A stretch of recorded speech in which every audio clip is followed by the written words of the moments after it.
Hello and welcome to Close Reading Classic Literature with me, Dr. Octavia Cox. Jane Austen's early family biographers, her brother Henry Austen and her nephew James Edward Austen-Leigh, were very keen to promote the idea that Austen, like a good, modest, domestic 19th century woman, wrote only to amuse her friends and relations and not for profit. But is this accurate? In this video, I'm going to delve into Jane Austen's own letters about her publications, so the publications of her novels, to see how she herself discusses the sales, the money, and the profits of her works. Published in her lifetime were Sense and Sensibility, Pride and Prejudice, Mansfield Park, and Emma.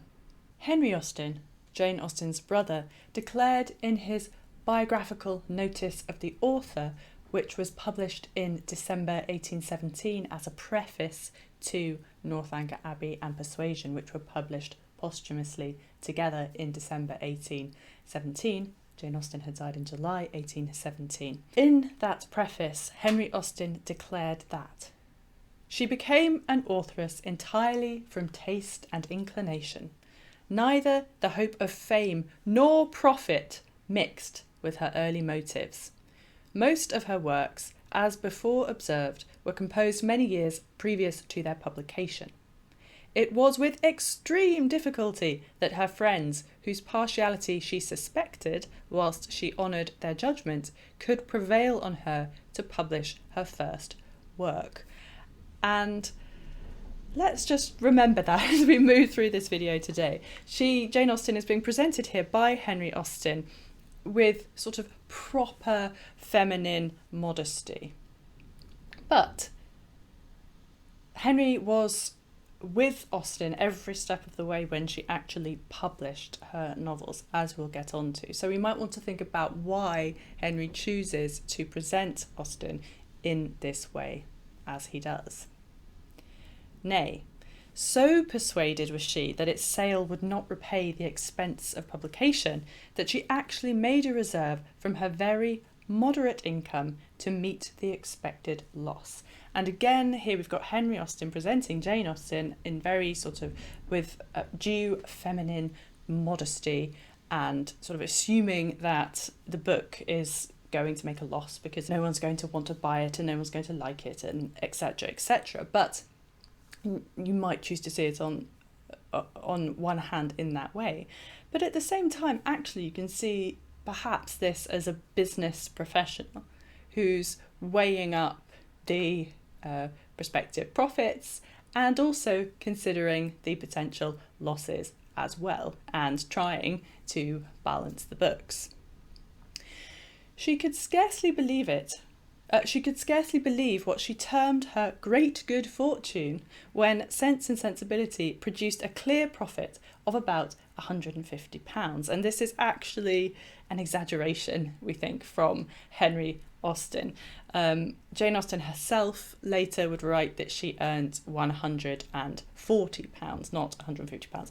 Henry was a little bit prone to exaggeration, shall we say. So few so gifted were so truly unpretending. She regarded that above sum as a prodigious recompense for that which had cost her nothing. Cost her nothing but time and effort and energy and thought and everything that it costs anyone who dedicates a lot of time to anything they care a lot about. Moving on. In the bosom of her own family, she talked of them freely, her novels freely, thankful for praise, open to remark, and submissive to criticism. Again, presenting Austen as kind of duly and rightly, modestly feminine. But, if you actually look at some of her writing, and I would point you in the direction of her plan of the novel, which she wrote from hints from various quarters. So all the people had written to her suggesting what she might like to do in the future. And she writes a plan of a novel based on all of these suggestions. And you can tell from the tone that she's not entirely submissive. to their suggestions. But in public, she turned away from any allusion to the character of an authoress. Again, she kept herself to herself. She was private and domestic. Henry Austen is very, very determined to make that clear in his biographical notice of the author. Jane Austen's later biographer, her nephew James Edward Austen-Leigh, who was the son of James Austen, who was the eldest brother.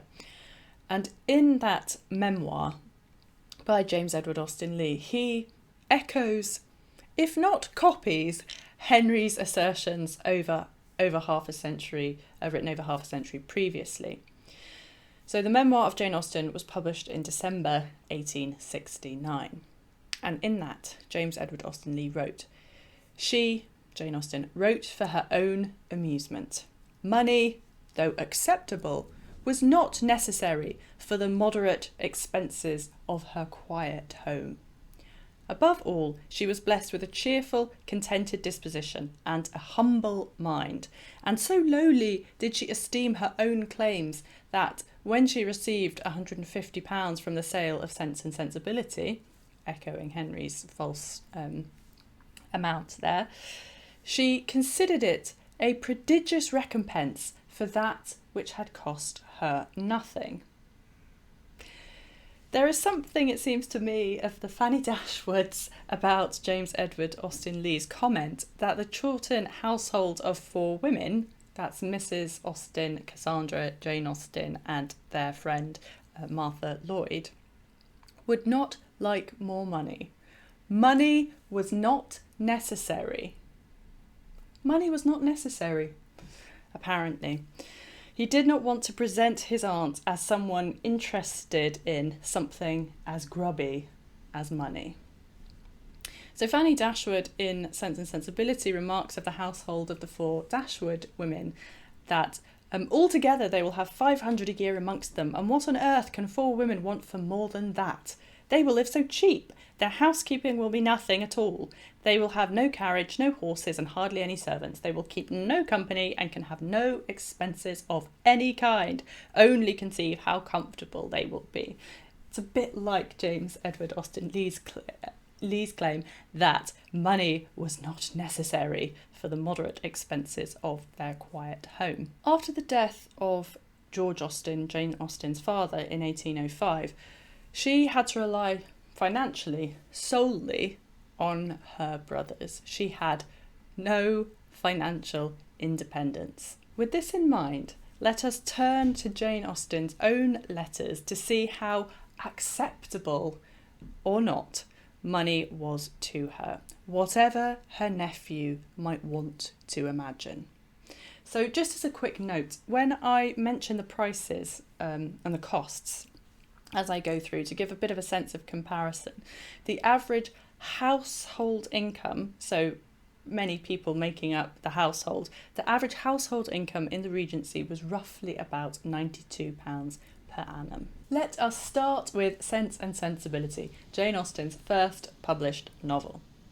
The first mention we have of Sense and Sensibility in the remaining letters, after Jane Austen died, lots of her letters, probably by Cassandra, were burnt. So the information today is from the remaining letters, obviously. So the first mention we have of Sense and Sensibility in the letters that remain is by an eager Jane Austen, writing of her impatience at the slow progress of its appearance in the world. She wrote to her sister Cassandra on the 25th of April 1811. This is when she's been very, very busy kind of doing household matters. But she says, "No, indeed, I am never too busy to think of Sense and Sensibility. I can no more forget it than a mother can forget her sucking child, and am much obliged to you for your inquiries. I have scarcely a hope of its being out in June. Henry," as I've said, Henry was the one who really helped and facilitated the publication and the negotiation of the publication of Austen's novels, of all of them, on Austen's behalf. Henry does not neglect it. He has hurried the printer, and he says he will see him again today. Clearly, Austen is eager for Henry to hurry the printer along and is having conversations about it with Henry. Already then we can see that Henry's later claim in the biographical notice that it was with extreme difficulty that her friends could prevail on her to publish her first work appears rather suspect. In this letter, Jane Austen is as proud of her novel as a mother of her child, according to her own imagery, and as keen for it to be born. And that imagery of a kind of parental relationship with her book she uses again and again throughout her letters. So she is very, very keen for Sense and Sensibility to be born, the sooner the better. Jane Austen's fear that Sense and Sensibility would not come into the world until after June, in fact, proved to be correct. The novel would eventually be published 6 months after this letter on the 30th of October 1811. The first time that Jane Austen explicitly discusses the figures related to the selling of her works, i.e. the money, relates to her next published novel, Pride and Prejudice. So in November 1812, she wrote to her good friend Martha Lloyd, who, as I said earlier, lived with the Austen women at Chawton. And Jane Austen wrote, P&P, Pride and Prejudice, is sold. Egerton gives £110 for it. So Egerton is the publisher, her publisher, Thomas Egerton. I would rather have had £150, but we could not both be pleased, and I am not at all surprised that he should choose not to hazard so much. And the word hazard here is really interesting, and it repeats later. We see it again in Jane Austen's diction in regard to potential loss of future publication. So it's kind of a word that's worth paying attention to. I'm not at all surprised that he should not choose to hazard so much. Its being sold will, I hope, be a great saving of trouble to Henry, and therefore must be welcome to me. The money is to be paid at the end of the 12th, so in a year. P&P is sold, says Austen proudly. What that means is that she has sold the copyright for £110. In other words, Austen will get a lump sum of £110 from Thomas Egerton, and he gets to keep whatever profits the novel makes, and of course shoulders the risk for any losses, which is perhaps why he stressed the hazards and why he did not want to hazard anymore. Sense and Sensibility had been published on commission, as it was called. So if one published on commission, the author was responsible for paying all the expenses of publication, including the advertising, while the publisher, who organised the production of the book and distributed the copies and so forth, the publisher would take a commission on any sales. And the publisher usually took about 10% commission. This method of publishing is something akin to what we might now call vanity publishing, but publishing on commission was perfectly respectable method of publication in the Regency period. I said the author was responsible for paying for the expenses of the publication, but in Jane Austen's case, it was actually Henry who took on the expense and the risk. Jane Austen, did not have enough money herself to pay the production and advertising costs. Not wanting to be a financial burden on Henry may perhaps explain why she chose this method of publication for Pride and Prejudice, selling the copyright outright. Its being sold will, I hope, be a great saving of trouble to Henry, and therefore must be welcome to me. So if you published on commission, that would involve much more sort of ongoing negotiation. You might want to negotiate about what kind of paper you want to use. You might want to negotiate about how many lines per page you were going to print, because if you had more lines per page, then you would use less paper overall, and so you would reduce your costs and so on. So there was more kind of ongoing trouble, to use Austen's word. which she clearly felt guilty about, it seems here. It's being sold will, I hope, be a great saving of trouble to Henry. As it turned out, selling the copyright of Pride and Prejudice was not a great financial move by Austen. She did not then know that she would in fact make more money from Sense and Sensibility by publishing on commission than the £110 she got for selling the copyright of Pride and Prejudice. And this is despite Pride and Prejudice being the fashionable novel of 1813. Those are the words of Annabella Milbank, who would go on to become the wife of Lord Byron. So it's a kind of interesting part of publishing history, I suppose, that the fashionable novel of 1813 didn't make Jane Austen as much money as Sense and Sensibility. Furthermore, it has been calculated that Egerton made a profit of more than £450 from the first two editions of Pride and Prejudice, which, because Jane Austen had sold the copyright, she saw none of. Perhaps because of this financial undervaluing of herself in selling the copyright for Pride and Prejudice, Jane Austen would revert to publishing on commission for her two subsequent novels, for the publication of her two subsequent novels, Mansfield Park and Emma. Pride and Prejudice was published, made its entrance into the world early next year in January 1813. And a thrilled Jane Austen wrote to Cassandra, who was away from Chawton, staying at Steventon at the time with the brother James. So Jane Austen wrote, "I want to tell you that I have got my own darling child from London." Pride and Prejudice. "The advertisement is in our paper today for the first time. 18 shillings. He," that is Egerton, the publisher, "shall ask £1 1 for my two next, and £1 8 for my stupidest of all." So the advertisement was in the Morning Chronicle for the 28th of January 1813, the day before, and it's a London paper, which presumably would have arrived in Hampshire the next day. And Pride and Prejudice is listed in the books published this day section. So on the very day on which she announces to her beloved Cassandra that Pride and Prejudice has entered the world, as I said, note the parental imagery, my darling child, Jane Austen is clearly interested in the price of her productions. And not only this production, but future productions too. Yes, she's being jokey, my stupidest of all, but she's also speculating about potential future earnings.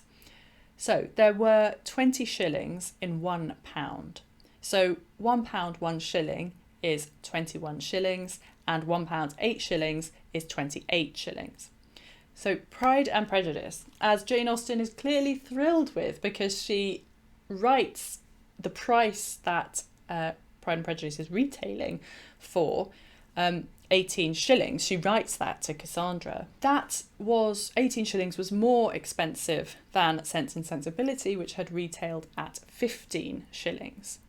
So in speculating that her next two novels might fetch 21 shillings, which by the way is more than £1, so it's a lot of money, her progression of the cost, so from 15 shillings to 18 shillings to 21 shillings, is perfectly logical, an increase of 3 shillings each time. As a quick aside, just about the kind of expense, going back to my earlier assertion that the average household income in the Regency period was about £92, that is 1,840 shillings. So 18 shillings for one novel is about 1% of the average annual income of a Regency household.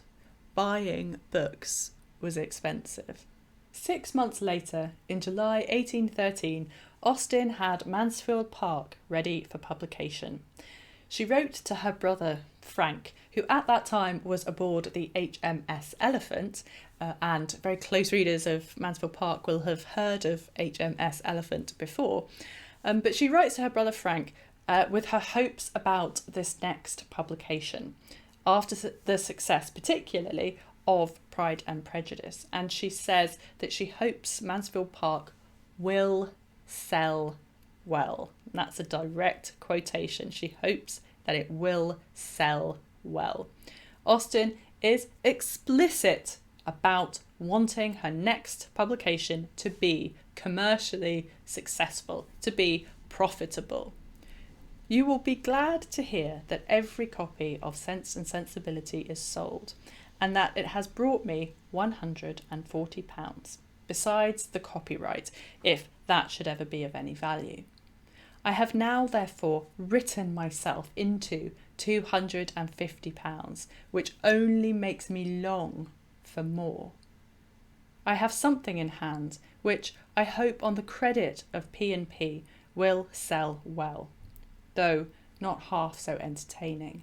That is Mansfield Park. It's very clear Jane Austen enjoyed and was proud of earning money, and hence some degree of independence from her writing. She notes in this letter to Frank her impressive sales figures. Every copy of Sense and Sensibility is sold, she says. And just as a note here, I think it's worth noting that she does not mention the impressive sales figures for Pride and Prejudice. So the first edition had sold out, the first edition of Pride and Prejudice had sold out in 6 months. But Austen does not mention that. She only mentions that every copy of Sense and Sensibility is sold. And she wonders about any potential future value in its copyright. And what's more, she is writing herself into £250, which only makes her long for more. She's clearly thinking about earning more money in relation to the novel she has in hand. And interestingly, I think she couches her thoughts about the possible sales of Mansfield Park in the language of financial speculation. On the credit of P&P, she hopes Mansfield Park will sell well. She's using mercantile language here. Money is more than just acceptable to her. She celebrates being a professional, earning money for her work. Writing again to Frank a few months later, in September 1813, Jane Austen informs her brother there is to be a second edition of Sense and Sensibility. Egerton advises it. And I would just note here that, again, there is no mention of Pride and Prejudice, because there was also a second edition of Pride and Prejudice in the works. So of this second edition, so Sense and Sensibility, Austen jokes with her sister about doing all she can to ensure good sales of it. So writing to Cassandra on the 12th of October 1813, she semi-jests, I dined upon goose yesterday, which I hope will secure a good sale of my second edition. What is the significance of dining upon goose yesterday? So that would be on the 11th of October. The 11th of October is Old Michaelmas Day, so one of the quarter days of the year, meaning that the rents were due. So in the kind of old-fashioned system of estates, then the tenants on the estate would pay their rent on the quarter days, and one of them was Michaelmas Day. So in addition to their rents, tenants traditionally presented their landlords with a goose, or a bird, or livestock, or some other gift. But geese were generally very plentiful at that time, and they were traditional. So you would present your goose to your landlord to keep in their good graces. And so goose symbolically became associated with paying your dues and hopefully ensuring future prosperity. It was an old custom that eating goose on Michaelmas Day would bring prosperity for the coming months. So this is from the British Apollo from 1708, and it's quoted in Le Fay's edition of the Letters.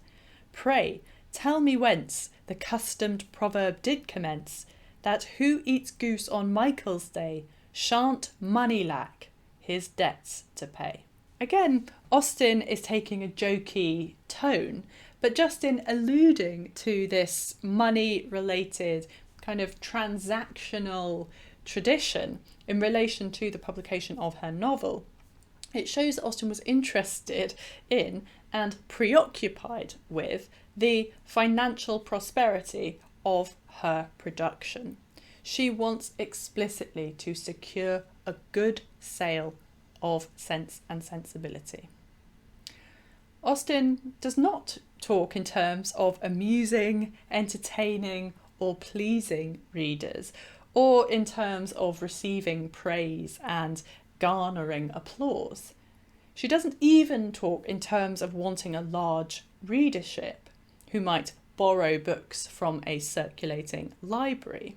As I mentioned earlier, buying books was expensive, and so the vast majority of people rented their books from libraries, particularly novels. So circulating libraries, as they were called, and they were called circulating libraries because obviously the books circulated kind of amongst the people who rented the books.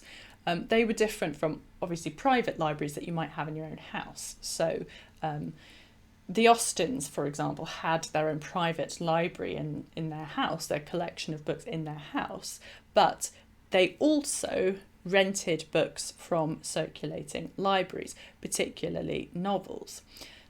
And why particularly novels? Well, because books, as I said, were expensive, you might buy something that you think would be worthy financial investment. So a kind of proper book, you might say, or a history or a reference book, something that you might go back to again and again, or you might want to pass down, or something that's going to be worth paying 18 shillings, for example, for, that you might want to consult frequently.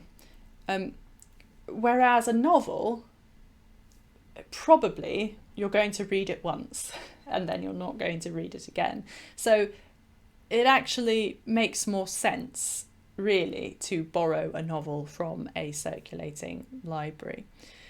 And even families far better off than the Austens would rent novels from circulating libraries, even if they had their own library, such as the Bennets, for instance, as we learn in chapter 14 of Pride and Prejudice. But Austen does not only want to be read. No, she wants sales. She wants people to purchase her book. She wants money. And again, on a practical level, if you sell to a circulating library, I mean, yes, that's good, you've got one sale, but if 10 people then borrow that book from the library, you've had one sale, and all the kind of profits thereafter go to the library, they don't go to the author. So, yes, it's flattering for people to be reading a book from a circulating library, but it's not very profitable. So one of the reasons for wanting the sales of the second edition of Sense and Sensibility to be good was not just acquisitiveness on Austen's part, but because Henry had again, as with the first edition, shouldered the burden of expense by publishing on commission. So Austen was clearly worried about the cost and wanted to ensure that she could repay her debts to her brother. The second edition of Sense and Sensibility was published on the 29th of October 1813. By November 1813, the second edition of Sense and Sensibility was in general circulation in London. So Jane Austen was at Godmersham in Kent, staying with her brother Edward, and Cassandra was in London, staying with brother Henry.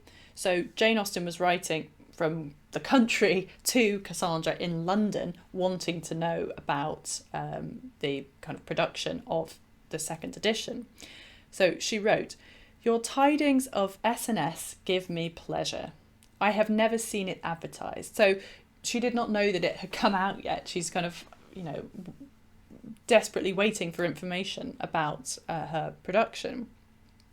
"Oh, I have more of such sweet flattery from Miss Sharp. She is an excellent, kind friend. I am read and admired in Ireland too. There is a Mrs. Fletcher, the wife of a judge, an old lady and very good and very clever, who is all curiosity to know about me, what I am like and so forth. I suppose in the meantime I shall owe dear Henry a great deal of money for printing, etc. I hope Mrs. Fletcher will indulge herself with S&S. It's revealing, I think, that Austen sandwiches her thoughts about Mrs. Fletcher, this anonymous unknown Mrs. Fletcher, and admiration for Austen's writing, with her worry about the money that she owes to Henry. And Austen is clearly hoping that curiosity about her will convert into Mrs. Fletcher indulging herself with S&S. That is, indulge in buying it. So she mentions the kind of flattery and people being very kind of admiring of her writing over in Ireland. She then thinks about the money that she owes to Henry, and she then talks about people indulging in the second edition of Sense and Sensibility in terms of buying it. So there's a kind of movement from recognition of praise to worry about the finances to, oh my goodness, I hope people actually buy the book. And it's worth noting specifically that the second edition of Pride and Prejudice was published at exactly the same time as the second edition of Sense and Sensibility at the end of October 1813. And yet Austen makes no mention of the sales of the new edition of Pride and Prejudice. As I said, she had sold the copyright of Pride and Prejudice, so it made no material difference to her if people bought the new edition or not. Any profits would be Egerton's, not hers. Getting people to actually buy the second edition of Sense and Sensibility was clearly still in Austen's mind a few days later, and she's getting more pushy about how she's going to go about kind of encouraging people to buy this second edition. So she wrote to Cassandra, rather acerbically perhaps, that she hoped to compel acquaintances into feeling obliged to buy it. Another quotation, and not just read it. So not just borrow it from a circulating library, but actually purchase it. Since I wrote last, my second edition has stared me in the face, meaning that she has actually seen a copy of it, seen a real copy of the second edition. Mary, that is James's wife, Mary tells me that Eliza, who is Mrs. Fowle, so the Fowles were family friends of the Austens, and in fact Cassandra had been engaged to Tom Fowle way back in the 1790s, and he had actually died in February 1797. But the Fowle family was still friends with the Austen family. So Mary tells me that Eliza, Mrs. Fowle, means to buy it. I wish she may. I cannot help hoping that many will feel themselves obliged to buy it. I shall not mind imagining it a disagreeable duty to them, so as they do it. In a most unladylike manner, Austen is perfectly content to be disagreeable to others if it means that they buy her books, so long as they do it. She does not mind it being disagreeable to them. Mansfield Park made its entrance into the world on the 9th of May 1814, and it had sold out in 6 months, as had Pride and Prejudice, as I mentioned earlier. And Austen wrote very happily to her niece, Fanny Knight, in November 1814 of this fantastic selling of Mansfield Park. The swift sales of the first edition of Mansfield Park clearly made Austen eager for a second edition to be published. Austen's profit for the first edition of Mansfield Park was at least £310. So they had used, for Mansfield Park, they had used cheaper, thinner paper than for Sense and Sensibility. And they'd also set more lines on the page. So producing Mansfield Park was cheaper than producing Sense and Sensibility, and therefore it's made Austen more profit because the costs were lower. So she made at least £310, her most profitable venture during her own lifetimes in terms of those that were published in her lifetime. And Austen even semi-jokingly refers to herself as very greedy for wanting to make the most of the popularity of the work. And she wrote, "You will be glad to hear that the first edition of Mansfield Park is all sold. Your Uncle Henry is rather wanting me to come to town, that is, to London, to settle about a second edition. But as I could not very conveniently leave home now, I have written him my will and pleasure, and unless he still urges it, shall not go." And just as an aside, this shows you one of the frustrations of being a woman in the Regency period. Austen, as a woman, could not just go to London herself. I could not very conveniently leave home now. What that means is that she had to wait for a brother to chaperone her. So often sisters or mothers or women in a family had to wait until a brother was making a journey somewhere and then kind of hitch a lift with them. On this occasion, however, it seems that Henry himself made the 100-mile or so round trip to collect her from Chawton in Hampshire back to Henry's house in Hans Place in London. Back to her letter to Fanny. "So you'll be glad to hear that the first edition of Mansfield Park is all sold, and regarding the second edition, I am very greedy and want to make the most of it. But as you are much above caring about money, I shall not plague you with any particulars." There is an implication here that caring about money is a little vulgar, and this perhaps is why Henry Austen and James Edward Austen-Leigh were so keen to avoid the idea that Austen cared about money. Fanny Knight was the daughter of Jane Austen's wealthy brother, Edward Austen. He had been adopted by distant relatives and had inherited the estates of Godmersham and Chawton. Fanny Knight, then, is in a position to be much above caring about money. Jane Austen was not. And incidentally, Fanny Knight would go on to marry a baronet in 1820. It may be vulgar to care about money, but Austen reiterates her desire, as she had with the second edition of Sense and Sensibility, for people actually to buy the second edition of Mansfield Park. So writing a few days later, again to Fanny Knight, Austen wrote, "Thank you." So Fanny had clearly complimented Austen on the sales of Mansfield Park in the interim. "Thank you, but it is not settled yet whether I do hazard a second edition." And we're back again to that word hazard.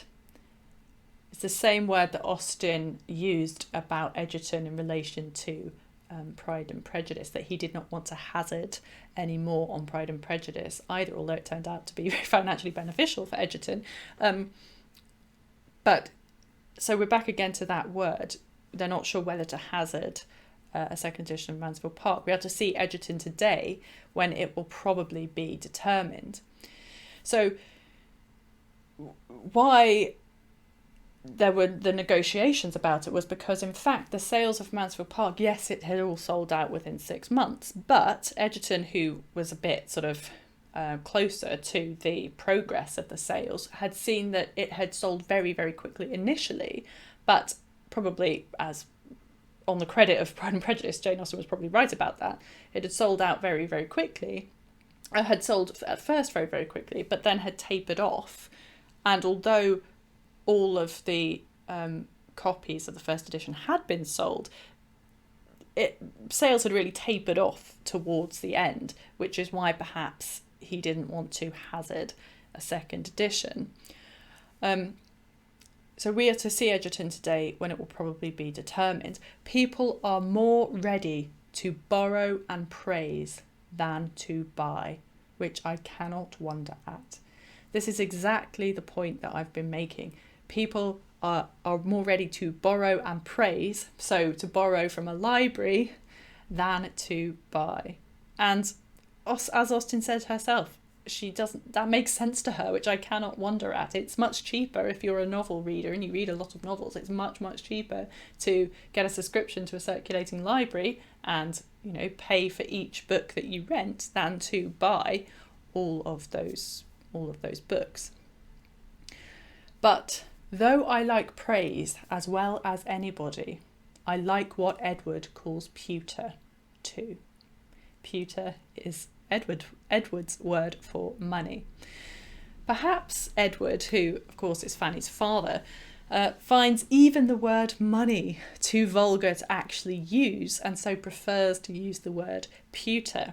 And I wonder if it's a bit of a pointed joke perhaps by Jane Austen that the richest brother of the Austens does not like using the word money, although presumably enjoys actually having the money.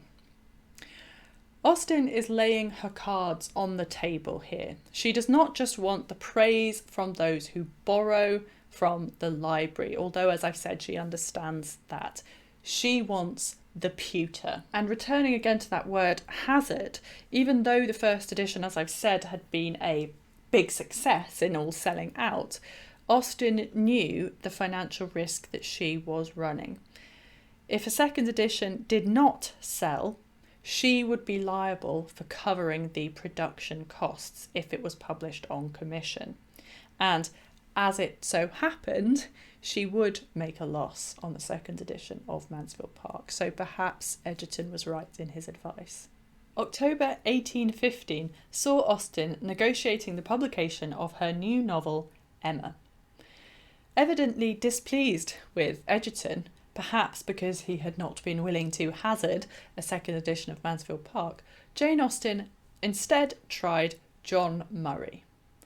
John Murray had published two of the most popular and influential authors of the time, Lord Byron and Walter Scott.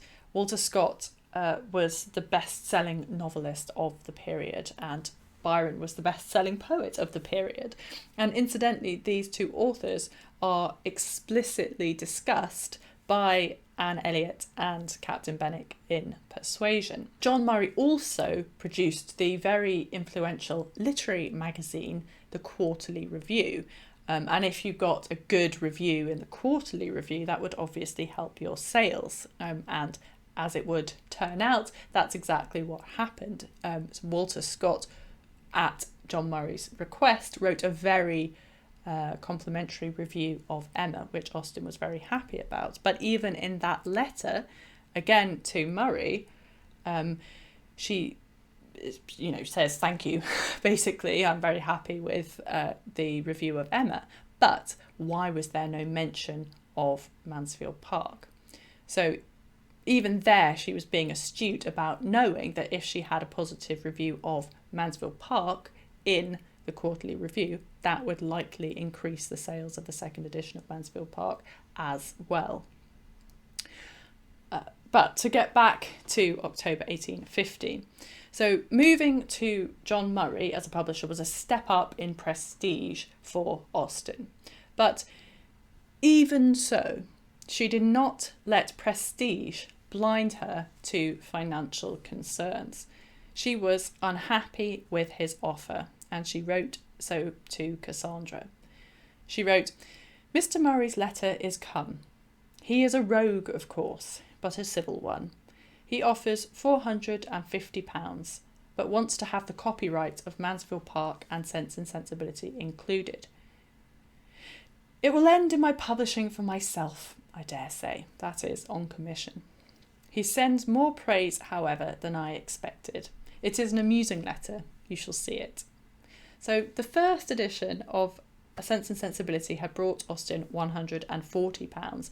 The first edition of Mansfield Park had brought Austen about £310. So together these make the £450 that Murray was offering for the copyright of all three of Austen's novels that she had available for sale.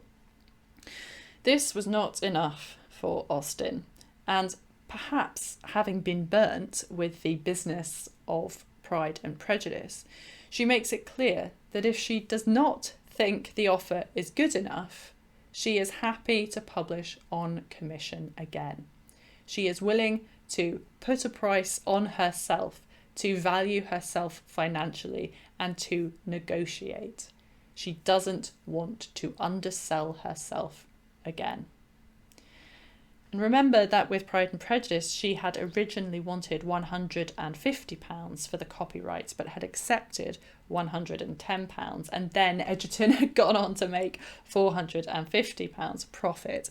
That had to sting, and she was not going to make that mistake again. Henry Austen, well, ostensibly Henry Austen, presumably guided at the very least by Jane Austen, wrote back archly to Murray, rather facetiously, suggesting that Murray's offer was so low that they assumed that he must have made some kind of counting error. "Dear Sir, severe illness has confined me to my bed ever since I received yours of the 15th. I cannot yet hold a pen and employ an amanuensis." So this letter is actually written in Jane Austen's hand. So it is not certain how much is Henry's dictation and how much is Austen's own voice, her own letter. But let's say it was collaborative. "The politeness and perspicuity of your letter equally claim my earliest exertion. Your official opinion of the merits of Emma is very valuable and satisfactory. Though I venture to differ occasionally from your critique, yet I assure you the quantum of your commendation rather exceeds than falls short of the author's expectation and my own." Niceties out of the way, the letter gets down to business. "The terms you offer are so very inferior to what we had expected that I am apprehensive of having made some great error in my arithmetical calculation. On the subject of the expense and profit of publishing, you must be better informed than I am. But documents in my possession appear to prove that the sum offered by you for the copyright of Sense and Sensibility, Mansfield Park, and Emma is not equal to the money which my sister has actually cleared by one very moderate edition of Mansfield Park." Henry, as far as we know, is exaggerating here. As I said earlier, it seems that £450 was the combined amount of money that Austen had received for both the first editions of Sense and Sensibility and Mansfield Park. But what is interesting here is that clearly, with Jane Austen's blessing at least, if not her kind of active collaboration, Henry is prepared to drive a hard bargain and even fudge the truth in the process. In the end, Jane Austen did publish Emma on commission, and Emma Woodhouse made her grand entrance into the world on the 23rd of December 1815. Less than 2 months later, on the 19th of February 1816, the second edition of Mansfield Park appeared, published by John Murray, also published on commission. Perhaps Egerton had been right about not hazarding a second edition. It did not sell. In fact, it made a loss, eating into the profits from Emma. From Emma, therefore, Jane Austen only received in her lifetime £38 and 18 shillings. Jane Austen was still keeping track of her profits in the months leading up to her death.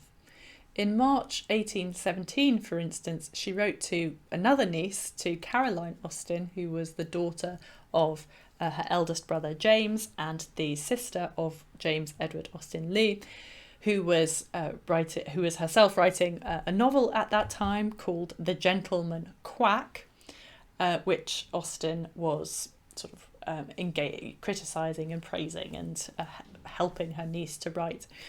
And in this letter, Austen wrote, "I have just received nearly £20 myself on the second edition of Sense and Sensibility, which gives me this fine flow of literary ardour." So Austen jokes here about her own mercantilism in associating her new profits with a regeneration of her literary ardour or love. Money brings love, Austen jokes.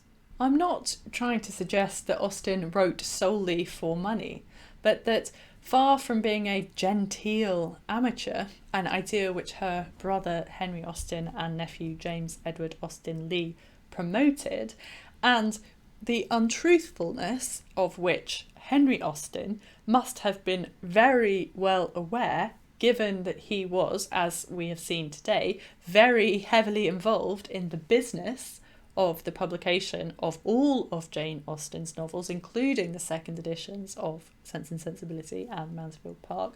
He was there with Austen when she was heavily negotiating the terms of the publication of her novels. So he knew that the idea of Austen being a genteel amateur was not correct. Jane Austen, in fact, as her letters reveal, relished the financial gain she earned from her works, even if it was a relatively small amount. So for comparison, Hannah More, who was one of the most popular writers of the period, she earned about £30,000 during the course of her career. Maria Edgeworth, one of Austen's very favourite novelists who wrote Belinda, earned about £11,000 during the course of her career, and Fanny Burney, another great favourite of Austen's, earned about £4,000 during the course of her career. Written only a few months before she died, in about March 1817, Jane Austen continued to record her profits, as we can see from her manuscript, profits of my novels over and above the £600 in the Navy Fives. Jane Austen had invested £300 in July 1813 and another £300 2 years later in July 1815. These are in the Navy 5% annuities, so you get 5% back on what you invested. So we know that she earned £140 from the first edition of Sense and Sensibility, £110 from the sale of the copyright from Pride and Prejudice, about £310 from the first edition of Mansfield Park. That makes £560 in total. So it's not clear where she received the additional £40. Perhaps she earned the £40 from the second edition of Sense and Sensibility. So we know that Egerton paid her, and you can see from this manuscript the profits of my novels over and above the £600 in the Navy Fives. We can see that Egerton paid her £12 and 15 shillings in March 1816, and then £19 and 13 shillings the next year in March 1817, and that is the nearly £20 that gave her the fine flow of literary ardour that she had written to her niece about. Perhaps she received the £40 earlier for the second edition, at some point between its publication in October 1813 and her purchasing of the Navy stock in July 1815. But we don't know. £600 in the Navy 5% would have meant an annual return of £30. Not a great amount, barely enough to live on, but it was hers. I just want to close by very quickly noting that Austen put her money where her mouth is in terms of giving money for books and not just praising them. Austen was actually a subscriber to Fanny Burney's novel Camilla, which was published in 1796, which meant that she, well, probably her father actually, but on her behalf, she paid money to help Burney publish the novel Camilla. So publishing by subscription was another model of publication, what we might now call crowdfunding. So it was where people would donate money kind of up front in order to cover the costs of the book's production, advertising, and so on. So John Thorpe in Northanger Abbey calls Camilla a stupid book, the horridest nonsense you can imagine, in chapter 7. And it is, in fact, one of the novels that the narrative voice expressly defends in the famous Defence of the Novel section from chapter 5. So we have this kind of internal joke by Austen because she had been a subscriber to this novel. She had helped it come into being. So Jane Austen's contribution meant that her name appears on the subscriber list for Burney's Camilla. Miss J. Austen Steventon on page 10. She put her money where her mouth is in terms of financially supporting other women novelists she admired. Thank you very much indeed for watching. I just think it's so fascinating to see the kind of business side of Austen and the production of her novels, something I think that people don't often really get to have much access to. So I do hope that you've enjoyed it. Remember, if you like what I do here on my channel where I analyse classic literature, then do subscribe. And if you have liked the video, then do please press the thumbs up button. It helps me out in YouTube's algorithm. And what are your thoughts about Austen as a kind of business woman? Does it make you think differently about Jane Austen, the artist, to know that she was so kind of concerned with and so involved with the sales and the profits of her writing? Do leave your thoughts in the comments below.